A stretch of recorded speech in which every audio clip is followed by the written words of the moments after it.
Hi, everyone. Thank you so much for joining us on this webinar. We're going to be talking today about Google Ad Grants, which are a great resource that provides $10,000 in free ads to nonprofits each month. These ads can help nonprofits with fundraising, marketing, and messaging. We will discuss what Google Ad Grants are and how they can benefit your nonprofit. We'll then go on to talk about how to apply for a Google Ad Grant and how you can use the Google Ad Grant most effectively. This talk will be at the beginner and intermediate level, but should have some things for everyone, and there will be a question and answer session at the end. So my name is Steve Urich. I'm the president of Grant Republic. I put my contact information up in case questions come up after the webinar and you want to reach out and ask them. All I have to say is I have many years of nonprofit experience and many years of Google Ads experience. Grant Republic is a digital marketing agency that specializes in helping nonprofits apply for Google Ad Grants and helps them manage these ads more efficiently. We are a certified Google partner and specialize in Google Ad Grants, so we know this area very well. And we only work with nonprofits and only work on Google Ad campaigns. To start off with an overview, Google Ad Grants is a program in which Google provides nonprofits, charities, and churches up to $10,000 each month in free Google search ads. Once again, that $10,000 in ads is each and every month, and there is no end date. So a nonprofit that got their Google Ad Grant in 2003 when the program started may well have already received millions of dollars of free ads. There are, however, rules that you must follow to participate in the program. I mentioned that the grant is for Google search ads. Probably already familiar with Google search ads. They're the results you usually see at the top of a results page when you run a search on Google. There are usually a few Google search ads at the top of the screen, followed by organic search results, and then often with a few more Google ads at the bottom of the page. On this screen, the top result next to where it says ad would be the search ad, and the result below is an organic search result. These Google search ads appear on the search results based on an automated bidding process in which different organizations and companies create ads and say how much they would be willing to pay for their ads to show up for various keywords. The $10,000 per month ad grant is typically enough to get you an extra 5,000 or so website visitors per month, or 60,000 per year. For many nonprofits, the Google Ad Grant would account for more website traffic than all their other website traffic combined. This traffic can be used to attract donors and other supporters, spread a message, recruit volunteers, and numerous other things that are useful for nonprofits. If managed professionally, you will use up all or most of the $10,000 monthly grant allocation. However, a lot of organizations that manage their own grants and do not put much effort into it only spend a few $100s per month. This is better than nothing, but you're leaving a lot of free money on the table. You may be wondering if there's a hidden cost or some sort of catch and wonder why Google is offering to give away so much free advertising. Let me reassure you that there is no catch or cost associated with the program. This Google Ads Grant program is around primarily just for Google to help out nonprofits and get some goodwill in the process. The program's been around since 2003 and well over 100,000 nonprofits have taken part.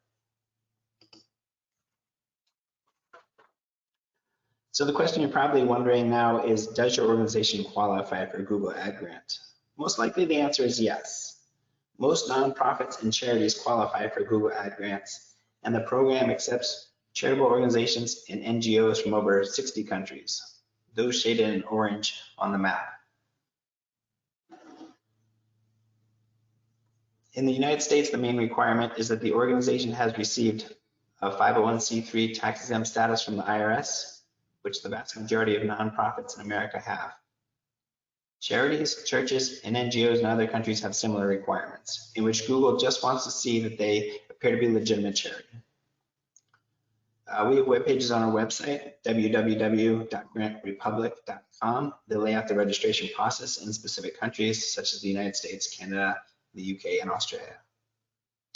There are three types of nonprofits that are in theory excluded from the ad grants program. And those are the three main types of 501c3s that can't get these. The first is governmental entities.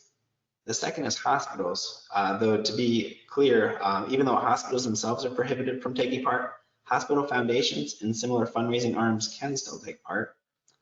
The third prohibited type of organization are schools, colleges, and universities.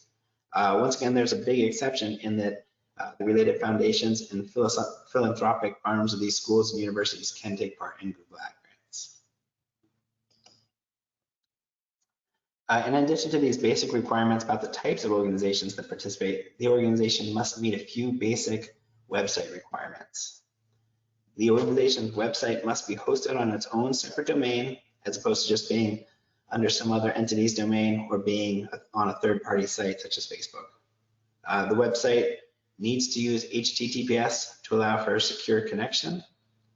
The Google Ads account can initially only point to one web domain, though you can actually request more if you'd like.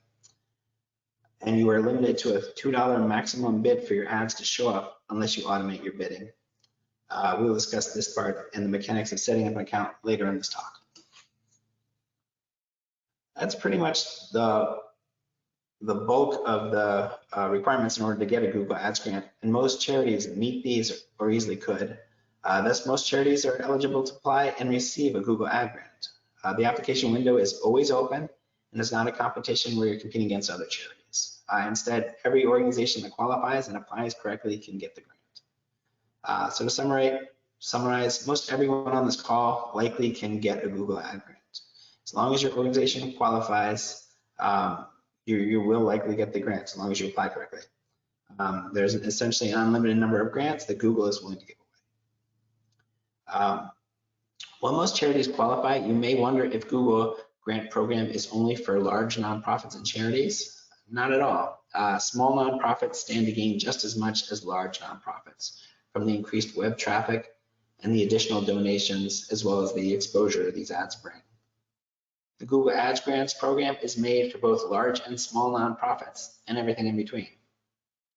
The important thing that determines the effectiveness of a Google grant and Google Ad campaign is not the size of the organization, but if the organization has content that readers will find interesting and engaging, and if their ads are compelling. Free advertising and marketing is something that can help just about every nonprofit, from the largest to the smallest. So we recommend that every nonprofit sign up for Google Ad Grants and Google Ads allowance that it provides. The ads can be used to drive thousands of additional individuals to your website each month, which can help reach new supporters and amplify your message. There are many great ways that nonprofits and charities can use a Google Ad Grant and the free ads that come with it. Among these are requesting donations from donors and potential donors, increasing the organization's potential donor and supporter database by collecting contact information when website visitors fill in a contact form, subscribe to a newsletter, or fill in information to request access to another resource that the organization makes available. Advocating and making calls to action, such as requesting website visitors sign a petition. Nonprofits can use these ads for use in educating the public and performing program services. Ads allow nonprofits to get their message out to a wider audience. They also inform the public about services a nonprofit can provide and what the organization's mission is. Recruiting volunteers, members, and supporters who can help keep the organization running and improve its inner workings. Some organizations even use their Google Ads to attract staff members. Publicizing events and meetings. As part of the publication of these events, these ads can also be used to sell tickets. Nonprofits can use their ads to sell merchandise. Google has some limitations on commercial activities, but many nonprofits do sell items using their Google Ad Grant to attract buyers, and this can be an efficient way to monetize a Google Ad Grant. And lastly, testing your marketing message and marketing strategies. Google Ads are a great way to see what messaging works and get solid real-time metrics on how your message gets perceived and how effective it is. You can use these insights from Google Ads on your other types of marketing messaging as well. Your Google Ad Grant can be used for one, several, or all of these, and thereby fill many organizational needs. It is a dynamic and powerful enough tool that pretty much any nonprofit who has a website could benefit from it weekly. So now that we briefly explained how powerful Google Ad Grants can be and that most organizations can qualify them, you are likely wondering, how do you apply for a Google Ad Grant? Applying for a Google Ad Grant is not as straightforward as it could be. There are multiple steps that must be completed in a specific order to submit a Google Ad Grant application. In truth, many organizations do get stuck during the process and hire a company such as Grant Republic to file for a Google Ad Grant application for them. Filing the application is, however, doable, and we do have resources on our website, www.grantrepublic.com, if you'd like more detailed information about the process. As an overview, though, if you'd like to go through the registration process yourself, the steps are listed here. In most countries, such as the United States, the first step is registering as a charity with TechSoup. In other countries, you would register with a TechSoup affiliate, such as TechSoup Canada. Registering with this third-party entity is required in order to vet your organization and verify that you are a legitimate nonprofit. Step 2 is you would get the necessary validation token from TechSoup that you would need for your Google for Nonprofits registration, and then you would enroll in Google for Nonprofits. You would then set up your Google Ads account. Next, you would make sure to have Google Analytics set up on your website. And finally, you would apply for the Google Ad Grant using the Google Ad Grants application form, which in some ways is the easiest part of this process. Make sure you're careful when you submit the application and you initially set up your Google Nonprofits Ad Grant account, as there can be some tricky elements. You'll need to make sure that you are following all of Google Ad Grants guidelines, such as only using a search ad campaign and not a display campaign, and making sure you only advertise on Google and not on Google's advertising search partners. These are not the default options, so you have to go line by line as you set up your Google Ads account to make sure that you fill everything out correctly. You also want to make sure that you do not put in any payment information so that you do not get billed for the free ads, because Google will do that. If your organization already has a TechSoup account or a Google for Nonprofits account and you have access to it, you can skip some of these steps and it can be a little bit easier and faster. Otherwise, there will be some waiting time at various parts of the process, but at the end of the process, you will hopefully be accepted in the program and can receive the $10,000 per month in Google Ads, which is quite large and kind gift.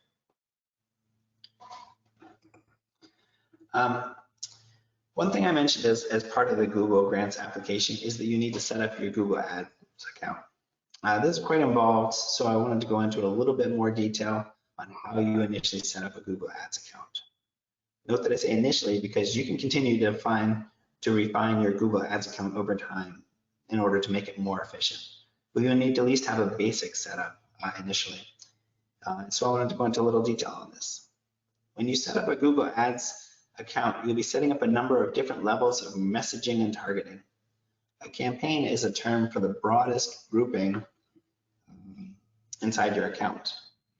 Within each campaign, there will be ad groups, which are closely aligned combinations of ads and keywords. Under each ad group, you'll have individual ads.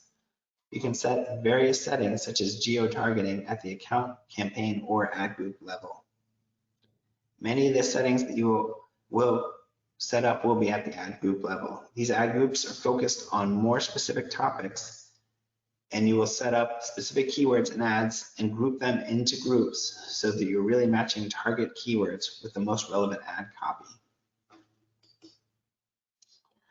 You should tailor the ad copy for each ad to different groups of keywords.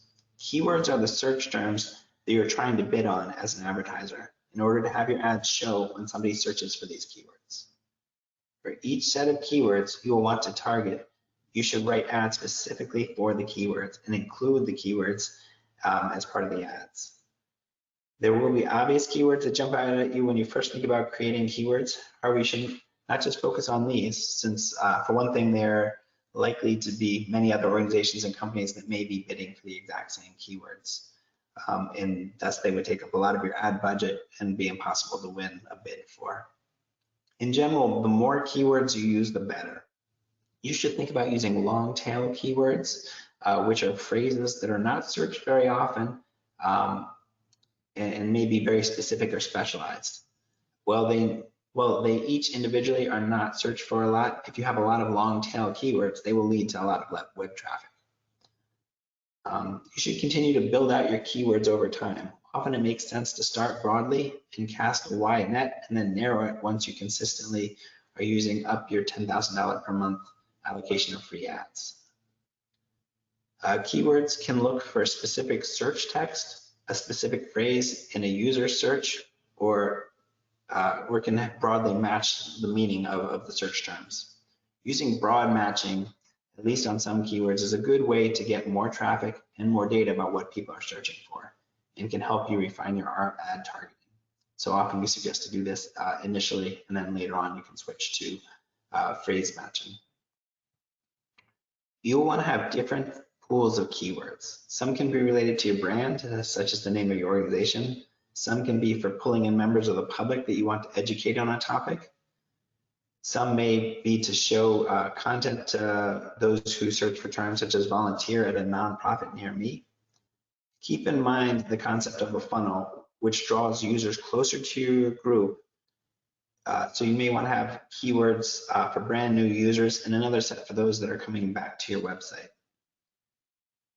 You can get sophisticated and set up observational audiences, and there's a lot more that you can do with this, but this is just an overview for now, and we can certainly go into more in the question and answer later.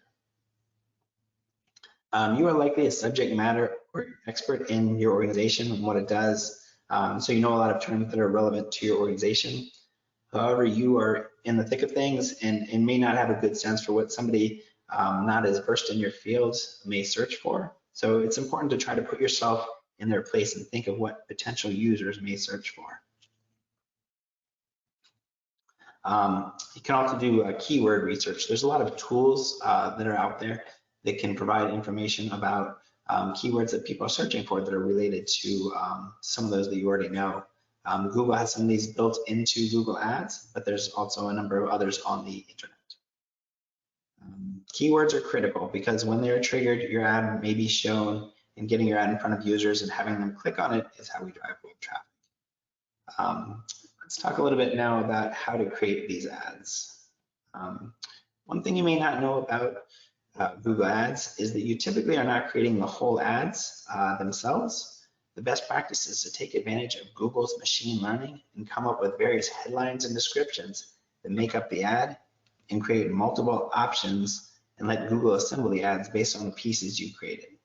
Google's algorithm struggles in some areas, but it does pretty well in terms of putting together the correct ad pieces to get a searcher to click the ad. This kind of ad where it matches these parts together is called a responsive text ad.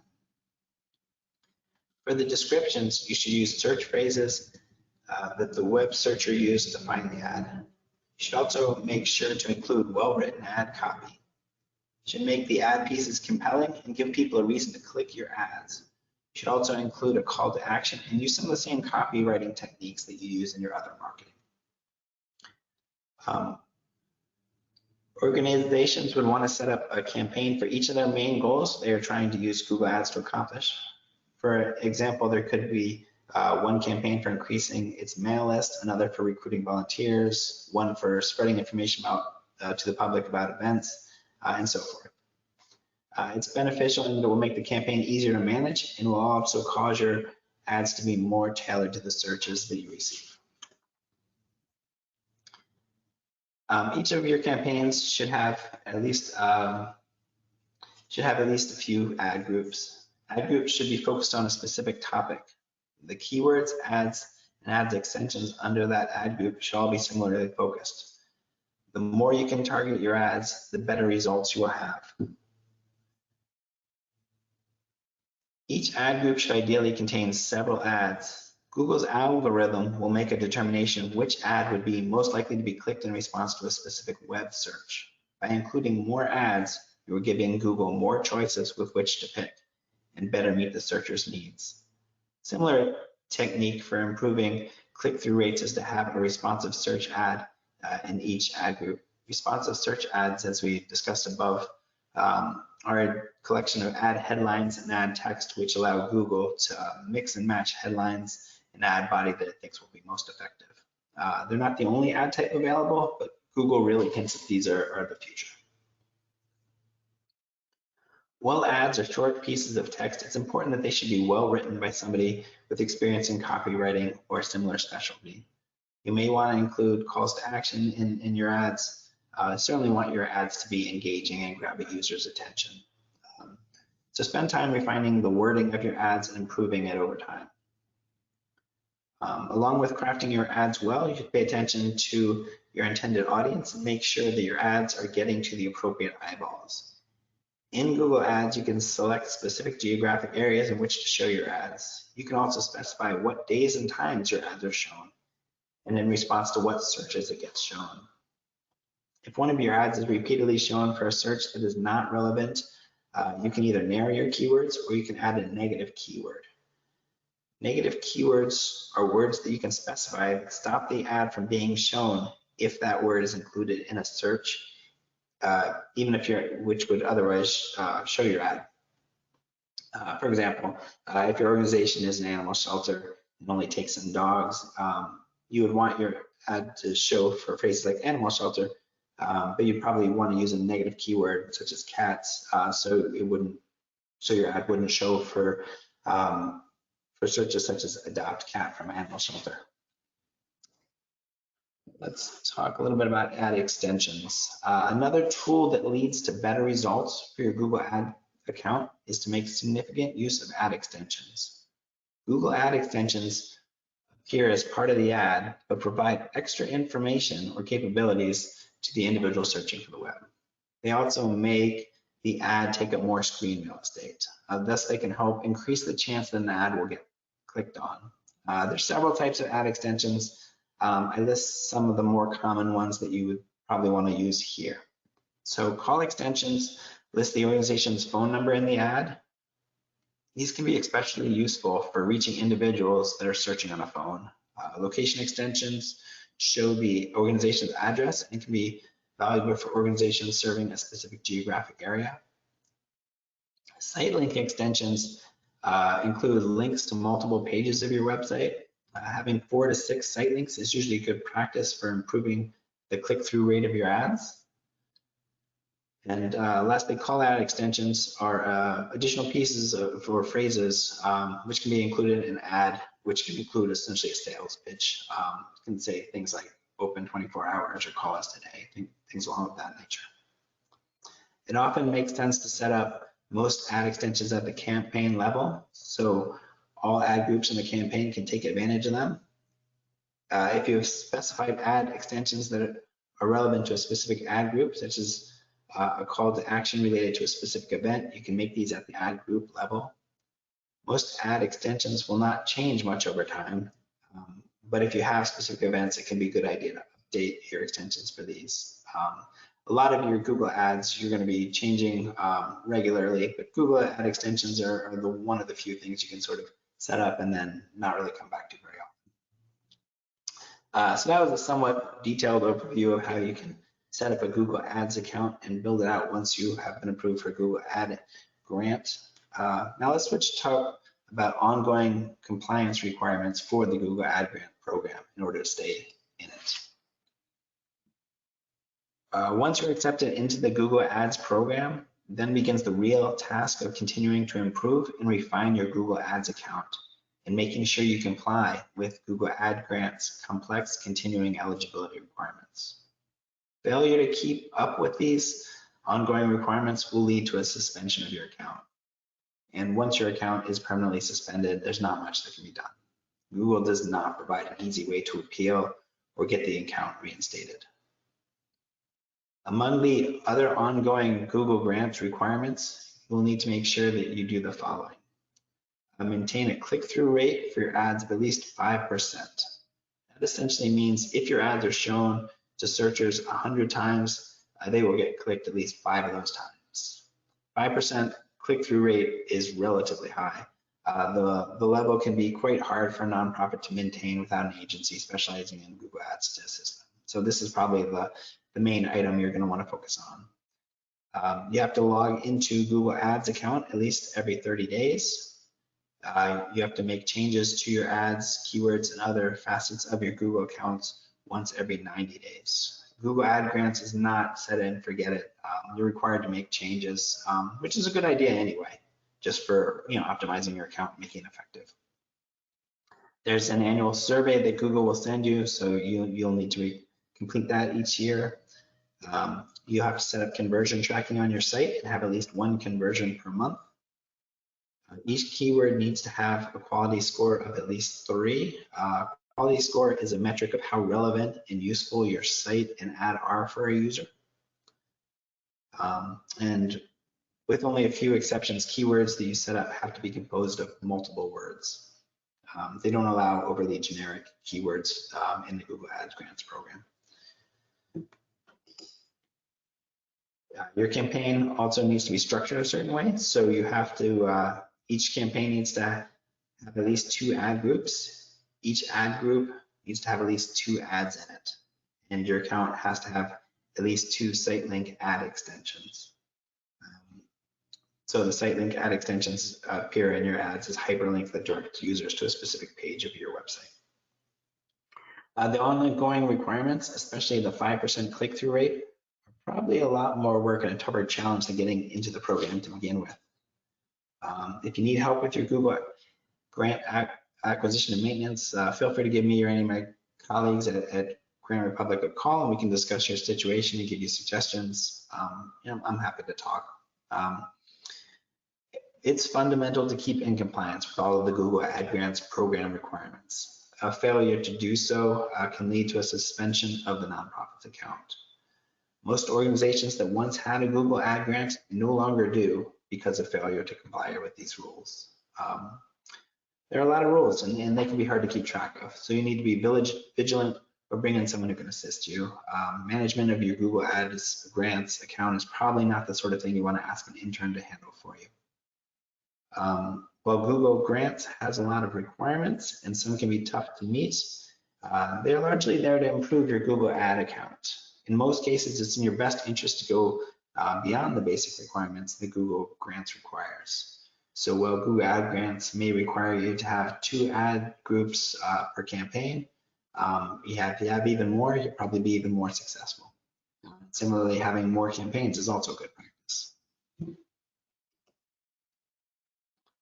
So how can you optimize your Google Ads account? It can be a daunting task to set up the Google Ad Grants account. Nonprofits in particular have additional considerations to focus on when they set up their Google Ads account than businesses do. The requirements imposed by Google Ad Grants shape how a nonprofit's Google Ad account is set up. In addition, there are also best practices that charities should follow to get the best results from their Google Ads account. Following the guidance in this webinar should help increase the overall effectiveness of these ads in spreading its message, attracting donors, and recruiting volunteers.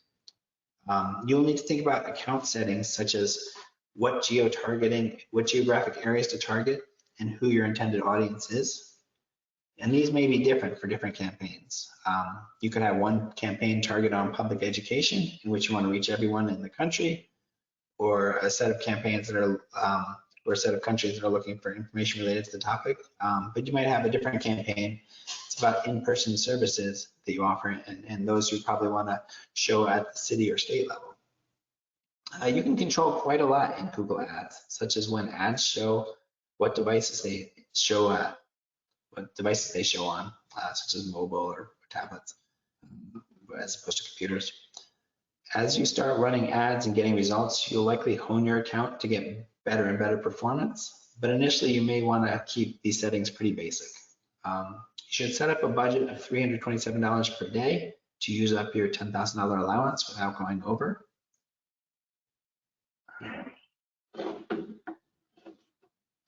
Back one slide. Sorry. You can set up shared budgets and bid strategies, which are good ways to have all of your campaigns together and have them all bound by a daily bid limit that you set. Some of the specifics of the account setup are a little involved to cover in this conversation, but we have some resources such as a white paper on our website that cover a lot of the account setup. Some of the detailed steps in true optimization probably need an expert. To find a buddy who really knows Google Ads really well, or reach out to a company or whatever. One technique that will lead to a more effective campaign and does not require much in-depth knowledge of Google Ads is putting yourself in the mindset of people seeing your ads and making sure your ads are relevant to them and are going to prompt the action that you want them to take. To think about what they are looking for and when they see your ad and what they will think. You should also have reasonable expectations and realize that most individuals coming to your site for the first time are not going to be primed to donate right away. Instead, you will want a funnel that continues to draw them across multiple messaging channels and increases their engagement and affinity over time. With reasonable expectations and a plan, you can focus on more achievable goals, such as having new visitors sign up for a newsletter, which will allow you to collect their name and email in the process, and which can pay long-term rewards.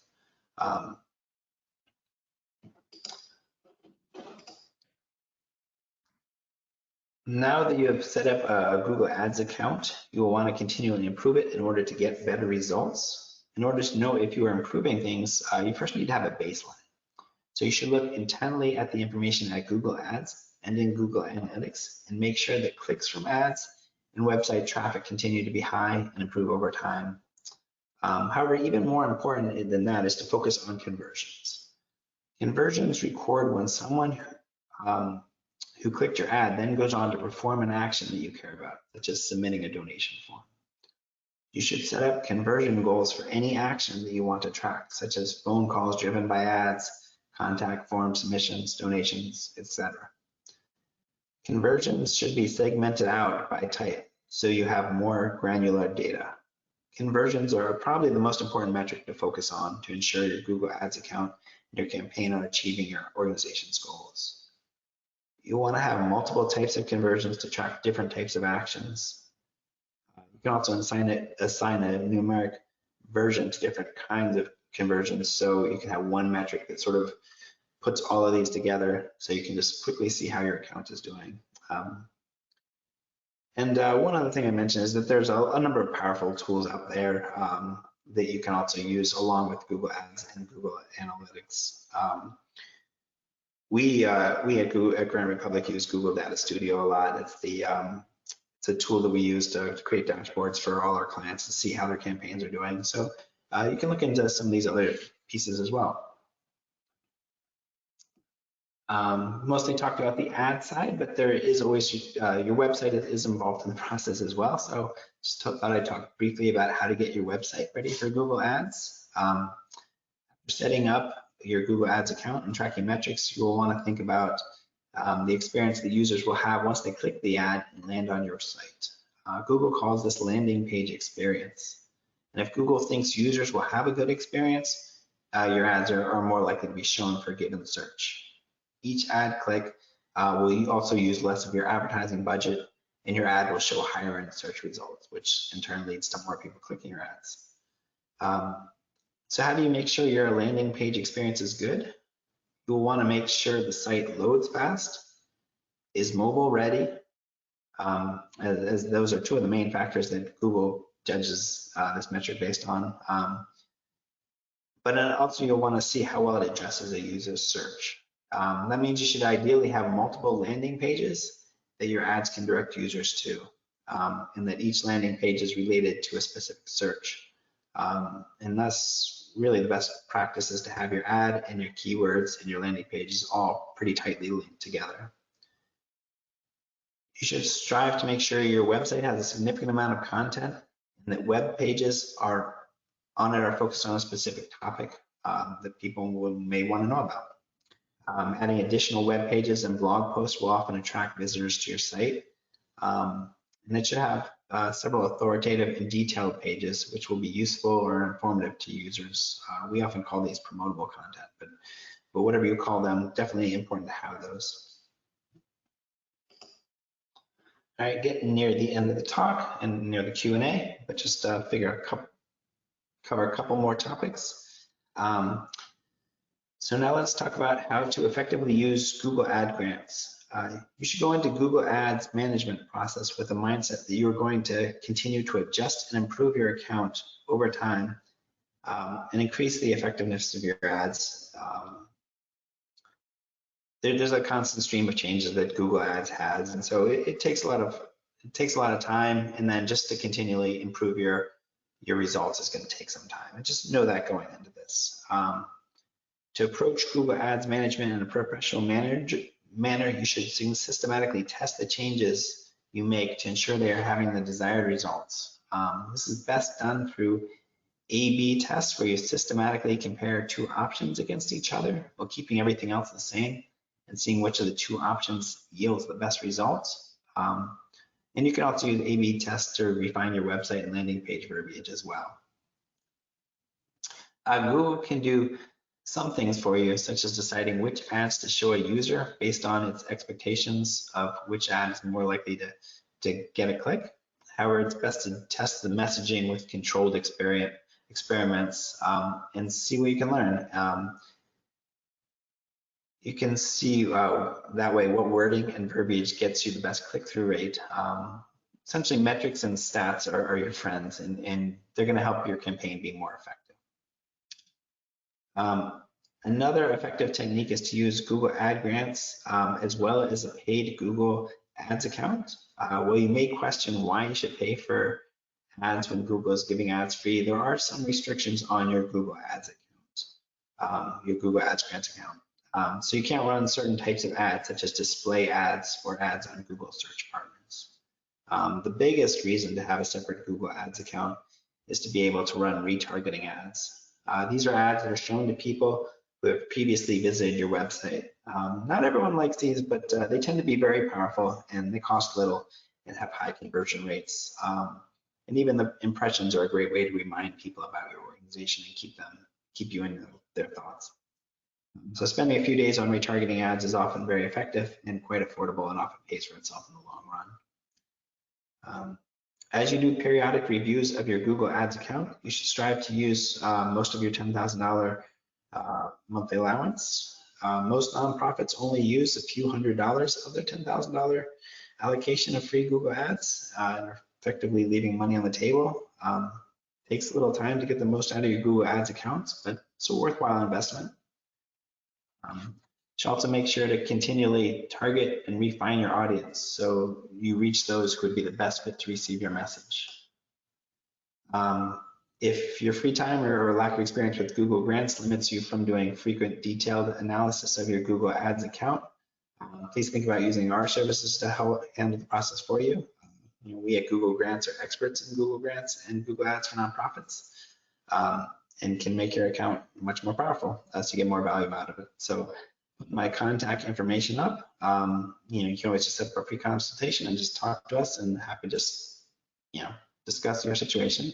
But anyway, it's a good time to break and have some questions. So happy to answer any questions that you may have, or see if I can help anybody here. Great, thank you, Steve. And I have to say, by the way, I don't think it's apparent that this is the first webinar that you've ever given. So congratulations, you did really well. Thanks. We have tons of questions, which doesn't surprise me. Google Grants is always like, help, I don't know what to do. So this just kind of reminds me, when I got into Google Ads for Nonprofit Tech for Good, my head started spinning. I spent a couple of months trying to figure it out, and then just kind of quit and gave up. It was just way too complicated.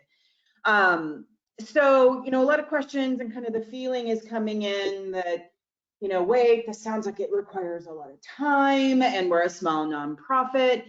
So let me just be direct. So if your company can go in and manage this, and using conversions, maybe to get people to sign a petition, and then you get them as a lead, a fundraising lead for their email, or you can actually use conversions to turn them into donors. Do you find in general that for the nonprofits that just are like me, that struggle and are just like, I just don't get it, I don't understand, they just hand it over to the experts? Does hiring someone tend to pay off in earning $10,000 or $5,000 to pay for the outsourcing? You see what I'm trying to say?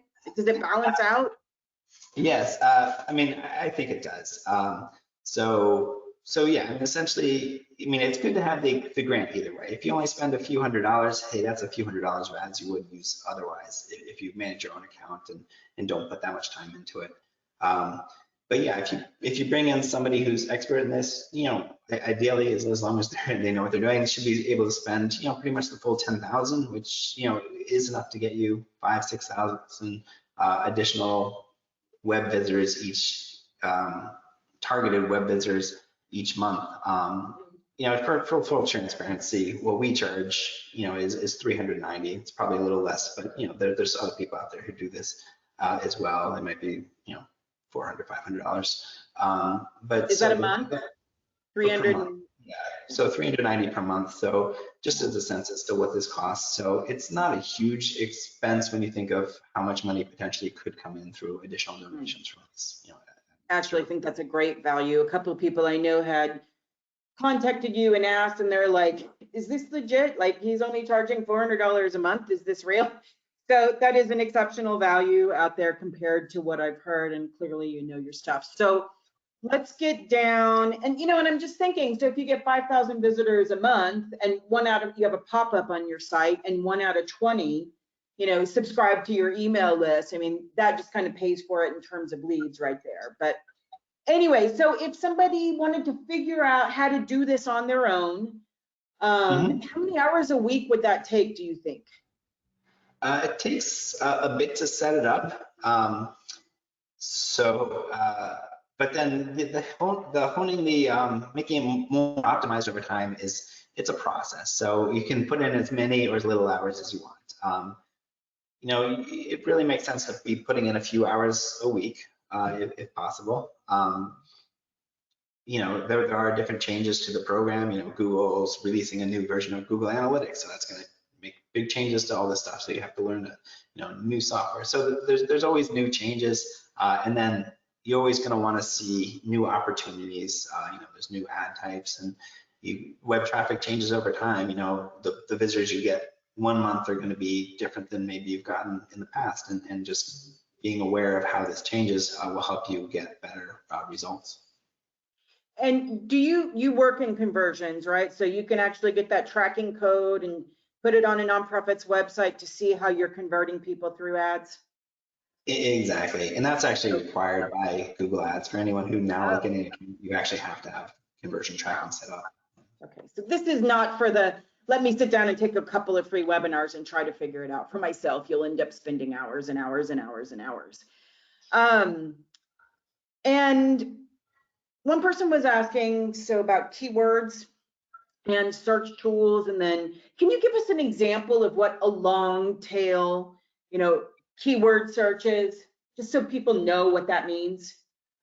Yeah, so it's just, it can be very specific. So, I mean, like if you had, you were helping certain people who had, like learning disability, you could, say neurodiverse learners or something. It's maybe not what most searchers are looking for, but it's a euphemism that some would use. And so just coming up with all these words that, hey, maybe some searchers will be looking for that will lead them to us. It's hard to come up with real-time examples, sorry. Yeah, like food insecurity free macaroni, something like that, like random. Sure, absolutely. Okay. So what about, I'm particularly interested because a lot of the folks that take my webinars, they're small and medium-sized nonprofits. They might operate on a local basis. So when setting up keywords, do you recommend, say I live in Tucson, do you recommend using the name of the city as a keyword or in long tail keywords, or no? Is that automatic? That often is good to do. You probably want to set like a geographic targeting, but definitely using, the more keywords the better, really. And so if you can have something that says, your city name, your state name, your region name, just so people can find you, especially if you're something, if you're an animal shelter or something that's sort of in person, often, that's going to be really useful. I mean, it helps people find you because that's often what they'll search for. They'll search for XYZ in Colorado or XYZ near me. Okay, and can you so I know in Google Ads, it'll suggest keywords for you. I mean, Mhm. is that authentic? Are they just kind of random? You know, is it strategic, or should you actually kind of spend a couple of hours using a keyword search tool? And can you recommend one and, you know, specifically outside of Sure. Google? Like, what's that process? Do you keep an Excel spreadsheet of keywords and copy and paste, or, you know, how does That that work? no, that makes a lot of sense. Yeah, Google has a decent tool in it, which can give you, some keywords. Often they'll make recommendations of, related keywords to what they think your website has. You can type in your website and it'll say, here's some keywords you should use, or it'll look at what you already have and then say, here's some related terms. There are some other good tools out there that are perhaps better. One that I like is called Keyword Sheeter, Sheeter, which just will give you hundreds and hundreds of keywords. What you do is you post in a number of keywords related to a certain topic, which you can think of as sort of a seed, and then from that it sort of determines what it is who it is you're trying to reach, and then it will just give you lots and lots of related topics. And for any of these tools, you're going to have to look through them and make sure they're all really relevant to what you want. Some won't be, but it gives you ideas, and that's really helps you build out these lists And faster. did you say that was called Keyword Cheater? Sheeter, Sheeter, like Okay, sheet. Just Cheater, like sheet wall or something like that, Cheater. exactly. Yes, I don't know how to get the name, but it's a good tool. Okay. Um, so one person, there's just tons of questions, and in my experience, you're pretty open to just generally answering questions without somebody even reaching out to you, like wanting to hire you. So if your question doesn't get answered today, I will tell you Steve is available. He's helpful and he's not expecting to sell you something. So one person is asking if you have okay, so first of all, my understanding is you merge Google Analytics with your Google Ads account. Is that correct? You want to link them, You want to exactly. link them? Yes. Okay, so do you need a Google Ads account that is linked to that same account, or do you need a separate Google Ads? Like, do you need one Google Ads account for the Google Ad grant and then another one for your paid Google Ads that you might be running, or can all three of those be in one account? So you'd have separate Google Ads accounts, one for the paid ads and then one for the Google Ad grants. All Just right. because when you apply for Google Ad grant, they're going to say, hey, give us the ID. It's like a 10-digit number that you want to be your free ad account. And then the paid account will just be a normal account. Okay. So Melissa was asking on that, you do need two separate accounts. Do you need two separate Google accounts for that? Not necessarily. Okay. Okay, good. All right. So, and this is what's crazy about this. This is just the tip of the iceberg in terms of getting this set up. And, you know, it's ads are very powerful, but I will tell you, I just kind of went down a rabbit hole of hours and hours and hours lost and whatever. I gave up. What about in Spanish? So Uh, I don't know if you're bilingual. Do you work in Spanish? Can you trust the translation software for ads? Is it based on Google Translate? How does that work? Yeah, I mean, so we work some with Spanish and some other additional languages. But yeah, I mean, essentially it's a similar process. You will want to make a couple different changes. So there is a language option. So if your ads are going to be in Spanish or French or whatever, you make sure that you select that as the language for your ads when you set up your Google Ads account. That's probably the most important thing. Most of the rest of it is pretty similar. Google will still, try to help you come up with ads and with keywords and things like that. So. Okay. And then there's one nonprofit that offers rental facilities for weddings, right? So I'm Mhm. going back and I'm thinking local, right? Local search, so using your city name as a keyword. But the ads don't necessarily, she's asking, do the ads have to say, we're a nonprofit that serves the poor and we offer rental facilities? Or can you just flat out say we offer rental facilities without having to include kind of the mission language? You can do that. Google has some restrictions. They don't want you just selling keyboards or something. So there Right. are some limitations on things, but often people do have their services, and you don't, as long as they're somewhat related to your mission or your purpose, or even just tangentially, the fundraising this helps you. Google's pretty lenient about that. Okay. Nico is asking, does Google suppress any keywords like, like social media? Nico is saying such as gay, lesbian, queer. I mean, are there topics or words they stay away from? And I hope the answer to that is no. So yeah, Google, there's certain keywords they don't allow. Mm-hmm. In general, you can do most words that that somebody's going to search for, you can use as a keyword. There are some things like clinical keywords. They don't want you to, sort of represent that you're going to be, doing suicide prevention or something. If you're not, there is actually a list that they have of certain types of terms to stay away from. It's often the healthcare type terms. Right. And so can you give an example? Like what would be a banned keyword related to healthcare? I think depression is one. I Oh, think, and they do have a limitation generally that almost no one-word keywords are acceptable. So oh, for right. charities, you have to have a couple different words involved. And so this also comes up, I remember in YouTube in the Google for Nonprofits program. And people are always confused as, well, I don't understand why hospitals are not allowed or schools are not allowed, like universities, to take advantage of some of these free tools. Do you have any insight or as to reason, like why? So for the schools, there is another program. It's like Google for Education that provides, some free software and some other benefits that, you might want to check out if you are a school or a university. The reason is they just don't want, hospitals and universities to sort of promote their services, come in and get, whatever. But because there is this workaround that, so many colleges and universities are going to have like a related, college foundation, and same thing's true with a lot of hospitals. So many hospitals are going to have, hospital foundations or healthcare foundations, and they are eligible. So even though there is a strict requirement, often, a related entity will be able to, get the same benefits of this program. Okay. Here's a very specific, detailed question.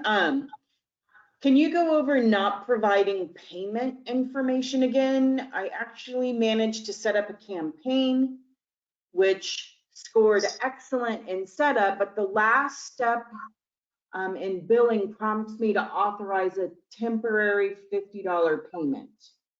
You know what that's about? No, I mean, generally you don't have to put in your payment information for a Google Ad Grants account. Right. And you don't want to, because you can get accidentally billed even though you have an interest and applied for it.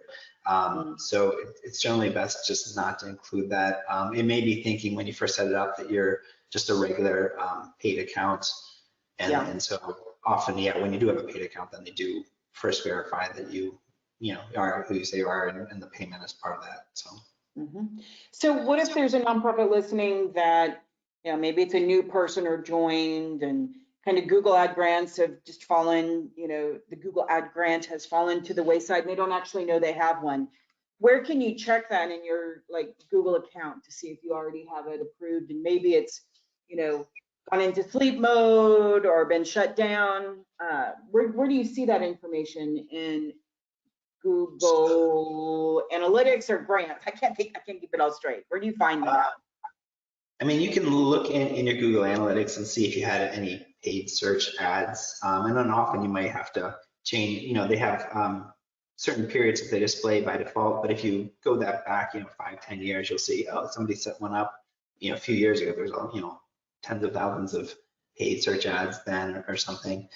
If you happen to have access to the organization's Google Ads account, which is often tied to your email address, then you can just quickly go in and see if it's there and if it's live, any ads are serving.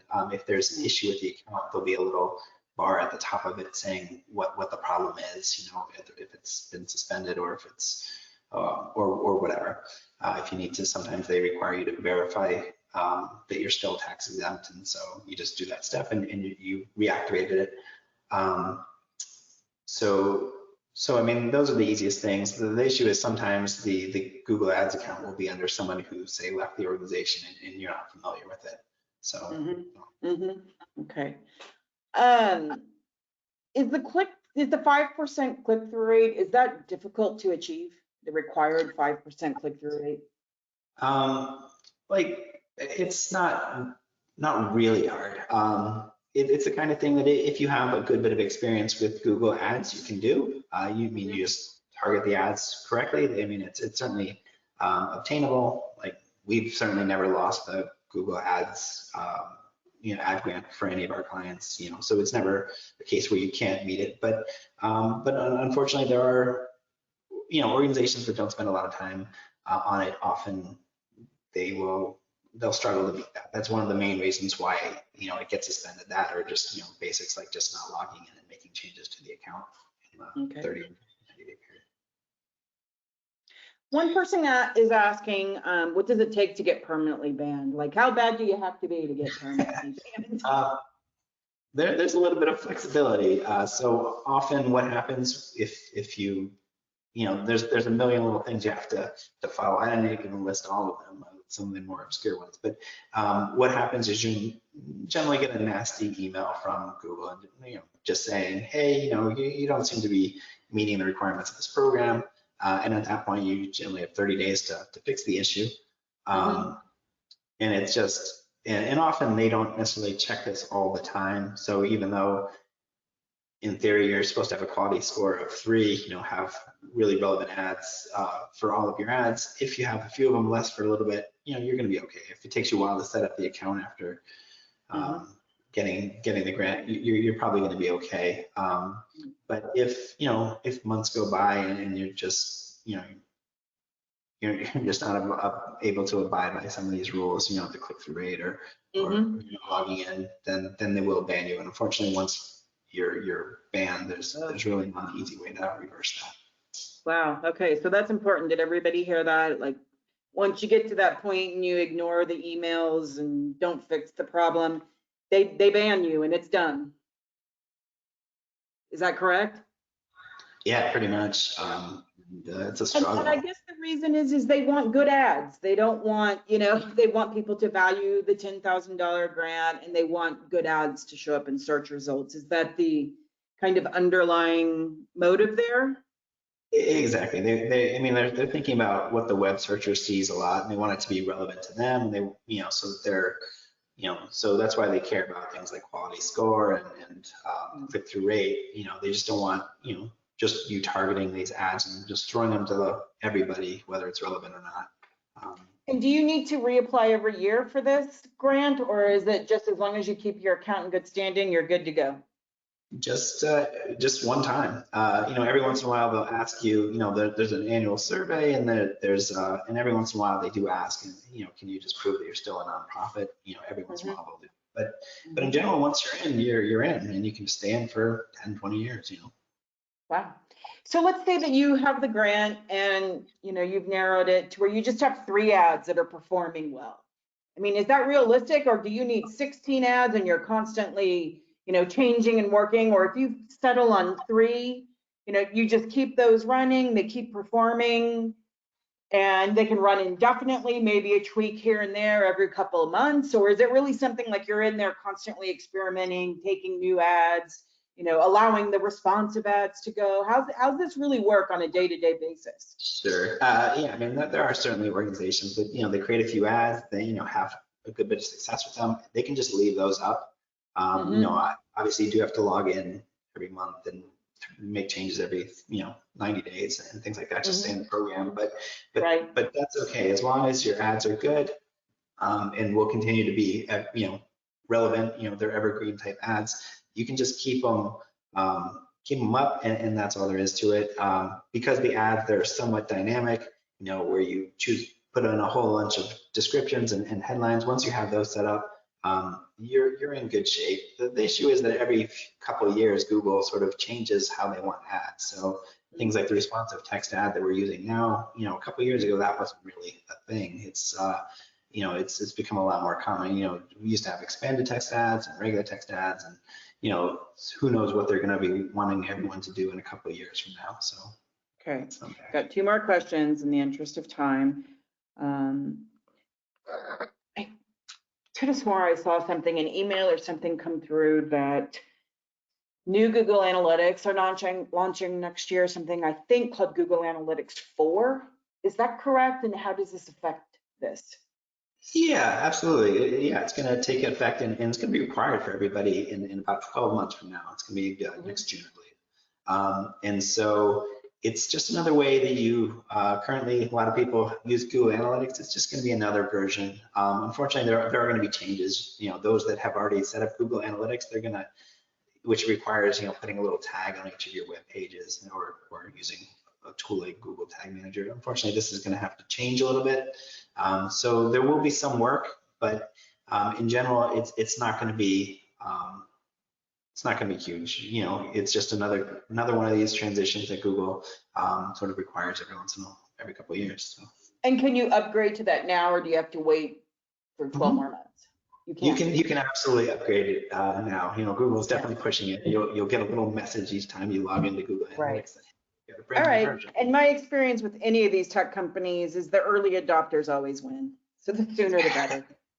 Yep. One last question. So, I've been doing some social media ads, and Twitter's really inexpensive, though I'm not sure the quality of the traffic. Facebook, I'm 50-50 on. I've been running some stuff on LinkedIn. I couldn't believe it. Like yesterday, I ran an ad and it was $10.12 for a click. And wow. I just was absurd, giant waste of money. And Google ads, I know, and Google click-throughs are more affordable, but I've seen some of the top tier keywords like fundraising or something like that. They're also extremely expensive. So I believe I heard that Google AdWords, they cap out at $2 a click. Is that correct? So what, you're not going to be competing with donate to our food bank at $2 a click, but what can you get, what kind of quality traffic can you get for $2 from Google ads? Yeah, so then that is true. So Google Ads ad grants for the free nonprofit, essentially it is limited to $2 per click. However, that's why I sort of focused on the long tail keywords. You can often find things to make up a lot of that traffic and still use up your budget and get a lot of relevant information. But yeah, you're not necessarily able to compete on the most common keywords that you might have. You're not going to be competing with, say, Petco or PetSmart if you're doing something with animals. But what you can do is you can actually get above the $2 restriction if you automate your bidding. If you have there's different kinds of biddings, but often you can have it so you just say, here's what I want to target as a cost per acquisition per each conversion, and and it will allow you, if you pick the right number for that, it will allow you to pay more than $2 per ad, which can often make your ad appear higher than other nonprofit ads and such. All right, a little trick of the trade. So how long have you been working in Google Ads? I've been doing it for many years. Even prior to this company, yeah. Well, I can tell, and it's really interesting because working in digital communications and fundraising, if you look at some of the job descriptions for some of the large nonprofits, medium nonprofits, it's social media ads and Google ads have moved into the top 5 skills required. So I think this webinar kind of speaks to how important all that is, since organic is kind of dead. So if you're going to do well online, you got to pay for it. But fortunately, you have this $10,000 ad grant, which I can't believe you only charge $400 a month. That's amazing. And I'm going to close it at that. And anyone, if you have any questions, just contact Steve directly. Again, he will be sending a link. When do you think you'll be able to get that together? Tomorrow or the next day? Yeah, I'll probably send out tomorrow morning or so. Okay. All right. I'll get you a link to the recording this afternoon. And just a heads up, a lot of emails tend to go into spam folders these days, maybe 20%. So be sure to check your spam folder. If you're using Gmail, be sure to check the promotions tab. If you don't have a link to the recording by this time, or maybe tomorrow afternoon, just let me know and I'll be happy to forward it to you. All right, Steve, I think you need to do this more. I think you need to give more webinars. You're a natural at it. Sounds And great. that's it. All right, thanks very much. everybody. Thanks, everyone. Okay. Bye.